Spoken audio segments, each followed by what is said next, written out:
Hey playa, have you ever been in a conversation with someone that you like and you wanted to take it up a notch and make it more intimate, but you didn't really know how without coming off kind of weird and awkward?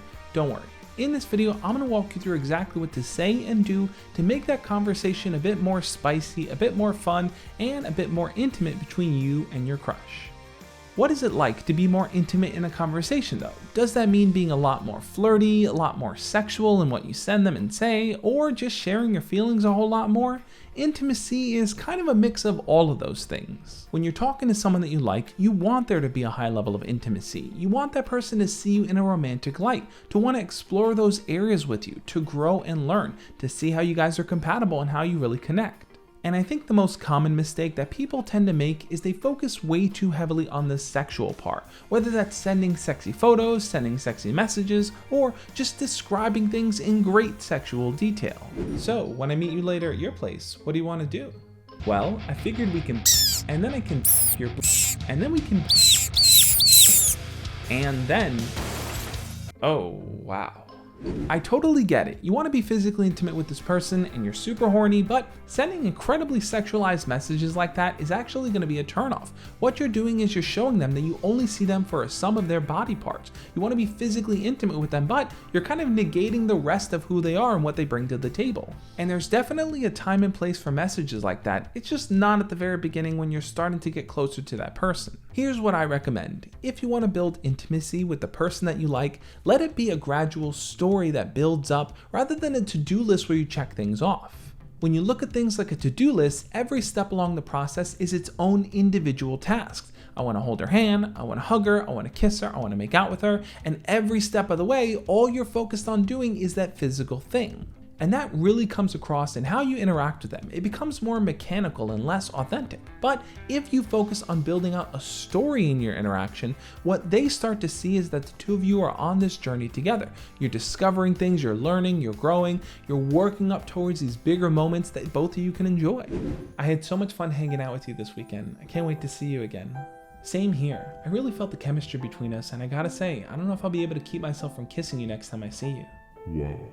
Role-playing can definitely help you build out that intimacy story. Let them join you on the narrative of what you're looking forward to the next time you see them. Get them hyped up, get them excited, and discover what it is that they're looking forward to as well. Another key piece to recognize when you're trying to build that sexual intimacy is that less is often more. You can write out a whole paragraph explaining why you think they're hot, what you want to do to them, why you think their body's banging, or you can use a few emojis to kind of convey that same feeling and leave it more open-ended for them to interpret. This lighting makes me look smaller. You know what? Instead, I'm going to send him a picture of my bicep. Let's flex this bad boy.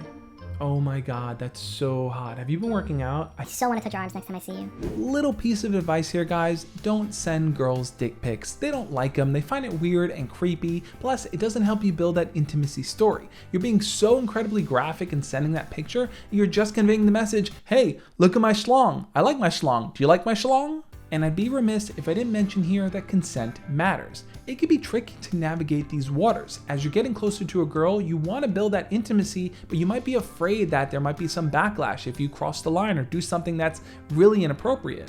I know there's a lot of guys out there that are worried about that. There's this insane pressure in society for you to step up and make the first move because you're the man. And sometimes when you do, it actually backfires on you. So the best way to protect yourself and to create an environment where the two of you are on the same flow is to really focus on that consent piece. And it doesn't have to be all weird and super technical. You could just simply convey it in a text message when you're talking to them like this. Oh my god, what do you mean you're gonna kiss me the next time you see me? We barely know each other.